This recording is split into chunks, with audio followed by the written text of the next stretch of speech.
హరి ఓం. జై గుండాల సాయమ్మ దేవతకి జై. రుద్రంపూర్ భక్తులకు భక్తమాతలకు గుండాల సాయమ్మ అంటే తెలియని వారు లేరు. ఇలాగే మన రుద్రంపూర్ ఓసికి వెళ్ళే దారిలో గుండాల సాయమ్మ వెలసింది. అయితే ఈమె చాలా మహిమగలది. భక్తుల కోరికలు తీరుస్తున్న తల్లి, భక్తులకు ప్రత్యక్ష నిదర్శనం కనిపించు భక్తులను కాపాడుతున్న తల్లి శ్రీ గుండాల సాయమ్మ తల్లి. ఈమె శ్యామలాంబ అనే పేరుతో కూడా పిలువబడుతూ ఉంటుంది. సంతానం లేని వారికి సంతానం కలుగుతుంది. అలాగే ఉద్యోగం లేని వారికి ఉద్యోగాలు కూడా వచ్చేట్లు అమ్మవారి అనుగ్రహం వల్ల ఉద్యోగాలు కూడా లభిస్తాయి. అలాగే భక్తుల కోరికలన్నీ కూడా నెరవేర్చే తల్లి. ప్రత్యక్షంగా అమ్మవారి నిదర్శనం అందరికీ కూడా, అమ్మవారిని నమ్ముకున్న వాళ్ళందరికీ కూడా ఆమె నిదర్శనం కనబడుతూ వస్తుంది. ఈ అమ్మవారు ఇంచుమించు గత 10 సంవత్సరాల నుంచి ఓసికి వెళ్ళే దారిలో గుడిలో వెలిసింది.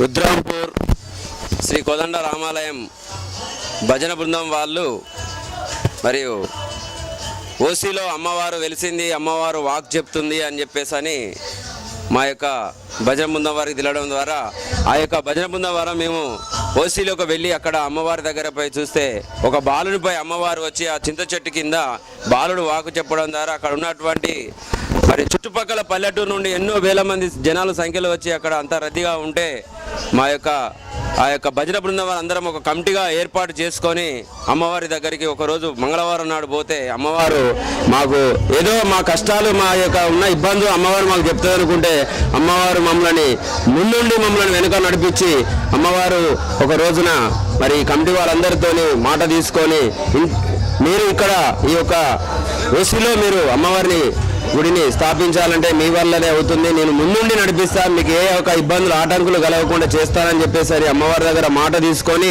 రుద్రంపూర్ నుండి అందరం ఒక 20-30 మంది కమిటీగా ఏర్పాటు చేసి మరి అమ్మవారి పేరు చెప్పుకుంటూ చుట్టుపక్కల పల్లెలన్నీ కూడా పోతే అక్కడ అమ్మవారి యొక్క శక్తిని తెలుసుకున్న వాళ్ళందరినీ కనుక్కుంటే అమ్మవారు ఎన్నో సంవత్సరాల నుండి మేము అక్కడ చేస్తున్నాం, ఎన్నో ఏ ఒక్క పండుగలు వచ్చినా అమ్మవారికి ముందు చేసినాకనే మేము చేసుకుంటామని అక్కడ ఉన్నటువంటి ఊరు పెద్దలు 60-70 సంవత్సరాలు ఉన్నటువంటి వృద్ధులు వాళ్ళతో కలిసి మాట్లాడుకొని సంప్రదింపులు చేసుకొని అమ్మవారి యొక్క విశిష్టమైనటువంటి శక్తి రూపిణి అని చెప్పేసి అని మాకు తెలియజేయడం జరిగింది. దీని ద్వారా అమ్మవారి యొక్క చరిత్రను కూడా లిఖించి పాంప్లెట్ ద్వారా చేయడం జరిగింది.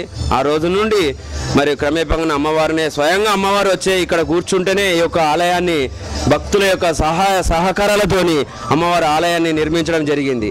కావున అమ్మవారు వచ్చి అమ్మవారు సన్నిధానంలో పిల్లలు లేని వారు ఆ యొక్క తొట్టిలాగా వచ్చేసి కట్టేస్తే అమ్మవారు ఆ యొక్క శక్తిని కనుక్కొని అమ్మవారి యొక్క కొడుకులు లేని వాళ్ళకు పిల్లలు లేని వాళ్ళకు పిల్లల్ని ఇవ్వడం జరిగింది. వాళ్ళు స్వయంగా వచ్చి ఇక్కడ వచ్చేసి అమ్మవారికి కానుకలు సమర్పించుకొని వాళ్ళు ఇక్కడ కార్యక్రమాలు చేసుకోవడం జరిగింది. ఇట్లా అనేక మంది బర్రెలు పోయిన వాళ్ళు కూడా వచ్చేస్తే అమ్మవారి యొక్క శక్తి ద్వారా ఆ యొక్క బర్రెలు దొరకడం జరిగింది. ఇట్లా క్రమేపంగా ఇక్కడ జరిగేటువంటి విశిష్టమైనటువంటి శక్తిని కనుక్కున్న వాళ్ళు నలుమూల గ్రామాల ప్రాంతాలందరూ కూడా వచ్చేసి ఎంతో వైభవంగా ఇక్కడ కార్యక్రమాలు చేసుకునేవాళ్ళు. కావున వారికి తోడుగా అమ్మవారిని ఇక్కడ ఈ యొక్క కమిటీగా ఏర్పాటు చేసి ఆ కమిటీ ద్వారానే ఆ యొక్క భక్తుల సహకారాలతోని ఈ యొక్క ఆలయాన్ని నిర్మించడం జరిగింది. కావున అటువంటి శక్తి స్వరూపిణి శ్రీ గుండాల సాయమ్మ తల్లి అని మనందరికీ తెలుసు. కావున ఈ యొక్క నవరాత్రి ఉత్సవంగా ఎంతో వైభవంగా 9 రోజులు మన యొక్క కొండలయ్య గారు విశిష్టమైనటువంటి అమ్మవారి యొక్క రూపాలను తీర్చిదిద్ది అమ్మవారి యొక్క పూజలను చేస్తూ ఇక్కడ ఉన్నటువంటి చుట్టుపక్కల ఉన్నటువంటి కార్మికుల ఏరియా ఇది జీకే ఓసి. మరి ఈ యొక్క ఓసీలో ఉన్నటువంటి కార్మికులు ఐక్యతగా ఉండి వాళ్ళ ఒక యూనిట్గా ఉండి వాళ్ళ ఒక కమిటీగా ఏర్పాటు చేసుకొని మాకు సంప్రదింపు చేసి మేము కూడా వాళ్ళతో పాటు ఉండి ఈ యొక్క కార్యక్రమాన్ని నిర్వహిస్తున్నాం. కావున అమ్మవారి శక్తి చాలా విశిష్టమైనటువంటి శక్తి స్వరూపిణి అయినటువంటి అమ్మ శ్రీ గుండాల సాయమ్మ తల్లి. గుండాల సాయమ్మ తల్లి ఈ అమ్మవారు ఇప్పుడు ఇక్కడ తీసుకొచ్చి 7 చింతల కింద ఉన్న తల్లిని ఈ ఆగస్టు 28 తారీఖు తీసుకొచ్చాము. ఇప్పటికి 12 సంవత్సరాలు అవుతుంది.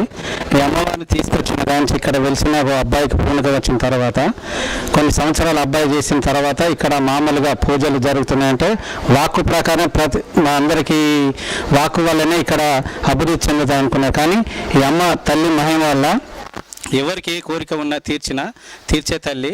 దానివల్ల పూజారిని పెట్టి కొన్ని సంవత్సరాల వరకు పూజారి ద్వారా జరిగినా కూడా అది అభివృద్ధి చెందలే.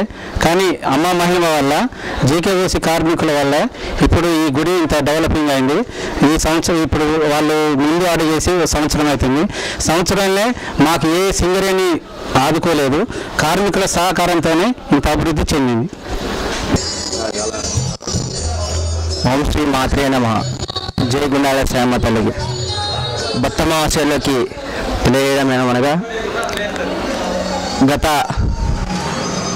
నా చిన్నతనం నుంచి చూసినట్టయితే గుండాల శ్యామ తల్లి ఓసీలో ఉన్న ఇంతకుముందు అక్కడ ఓసీ లేకపోయేది. ఆ ఓసీ ఎప్పుడైతే స్టార్ట్ చేయాలనుకున్నారో ఆ స్టార్ట్ చేసే మూమెంట్లో అది ఐటీ ఇంక్లైన్ ఏరియా. ఆ ఐటీ ఏరియాలో చింత చెట్టు కింద అమ్మవారు వెలిసిందని మా పూర్వీకులందరూ చెప్పుకుంటూ వచ్చారు. ఈ అమ్మవారు వెలిసిన తర్వాత నాలాంటి ఒక అబ్బాయి మీద వాడడం జరిగి అబ్బాయికి తో వాక్కు చెప్పడం కూడా ప్రారంభమైంది. అలా చుట్టుపక్కల ఉన్న ఒక దరిదాపుగా 100 కిలోమీటర్ల దూరం నుంచి కూడా ఈ అమ్మవారిని దర్శించుకోవడానికి వచ్చారు. వచ్చినప్పుడు అమ్మవారు ఓబీలో అది ప్రారంభ దశ ఓసి తవ్వడం. ఆ యొక్క ఓబీ తవ్వడం ఎప్పుడైతే ప్రారంభించిందో అక్కడ ఈ యొక్క అమ్మవారి గుడి అడ్డు రావడం వల్ల సింగరేణి యాజమాన్యం వాళ్ళు దేవత లేదు దెయ్యము లేదు అనేసి ఒక ప్రకటన కూడా చేయడం జరిగింది. ఆ ప్రకటించిన ఒక కొన్ని రోజుల తర్వాత 6 అధికారులు అకస్మాత్తుగా వాళ్ళకి తెలియకుండానే డేంజర్ పాయింట్లోకి వెళ్ళి ఓసీలో బ్లాస్ట్ అయిన గని బ్లాస్ట్ చేసినంత సేపు దాంట్లో ఓవర్ హీట్ ఉంటుంది. ఆ హీట్లో పడిపోయి వాళ్ళ అస్థికలు కానీ వాళ్ళ యొక్క బాడీ కూడా దొరకని పరిస్థితిలో వాళ్ళు ఉన్నారు. అది కేవలం ఈ అమ్మవారి మహిమ వల్ల జరిగిందని చాలామంది చెప్పడం జరిగింది. అక్కడి నుంచి అమ్మవారిని చాలా షరతుల మీదుగా మెప్పించి అమ్మవారిని దట్టు కార అడవిలో నుంచి కాలికి చెప్పులు లేవు. ఆ రోజులలో దట్ట అడవిలలో విపరీతమైన గాలివాన. ఆ గాలివానలో కూడా అఖండ జ్యోతులు వెలిగించుకున్నారు. ఆ అఖండ జ్యోతులు అమ్మవారి పేరు చెప్పి వెలిగించడం వల్ల ఆ యొక్క అఖండ జ్యోతులు దరిదాపుగా 2 కిలోమీటర్ల అడవి మార్గంలో కూడా ఆ దట్టమైన వానల్లో ఒక్క జ్యోతి కూడా ఆరిపోవడం జరగలేదు. ఆ యొక్క ఆరిపోవడం జరగదు. అమ్మవారు వచ్చి ముందుగా ఆ యొక్క రేణుకమ్మవారు వెలిసిన చోటున కూర్చోవడం జరిగింది. కూర్చోవడం జరిగిన తర్వాత కూడా అమ్మవారు అక్కడి నుంచి కదలకపోవడంతో కమిటీ వారంతా అమ్మవారికి చిన్నగా ఇక్కడే ఆలయం నిర్మించారు. ఆలయం నిర్మించి ఆ రోజుల్లో సింగరేణి యాజమాన్యం వాళ్ళు ఈ యొక్క రోడ్డు మార్గం లేదు, మట్టి రోడ్డు. ఈ యొక్క ఆలయాన్ని కూడా కమిటీ వారు తమ సాయశక్తుల ప్రయత్నించి కూలీలో పెడితే కూలీలలో ఎక్కువ ఖర్చు అవుతుందని భావించి ఆ కూలీల ఖర్చు కూడా వాళ్ళే పరిభారాన్నంతా వాళ్ళే వేసుకొని వాళ్ళే కూలీగా ఈ యొక్క మండపాన్ని నిర్మించారు. ఈ యొక్క మండపాన్ని నిర్మించిన తర్వాత అమ్మవారు ఒక 5 సంవత్సరాల తర్వాత ఈ యొక్క ఆలయంలోకి వచ్చి ఆలయంలో ప్రతిష్ట చేయడం జరిగినది. అప్పటి నుంచి ఈ యొక్క అమ్మవారి పేరు అనేది ఈ యొక్క కొత్తగూడెం మండలంలో మారుమోగడం జరిగినది.